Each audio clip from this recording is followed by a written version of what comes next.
loan of rupees 4,000 to buy a net, she paid back rupees 345 every month for 1 year. How much money did she pay back to the bank?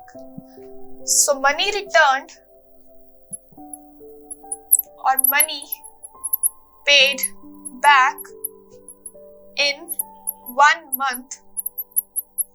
So she returns rupees 345 in 1 month. So money paid back in 1 year, or 1 year has 12 months. So in 12 months, so this will be rupees 345 into 12. So multiplying 345 with 12. 5 twos are 10, 1 carry over, 4 twos are 8 plus 1, 9, 3 twos are 6. Another 0, 5 ones are 5, 4 ones are 4 and 3 ones are 3. On adding, we get 0, 9 plus 5, 14, 1 carry over, 6 plus 4, 10 and 1, 11 and 3 plus 1, 4.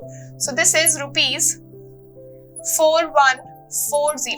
So amount of money she paid back to the bank is 4140 rupees.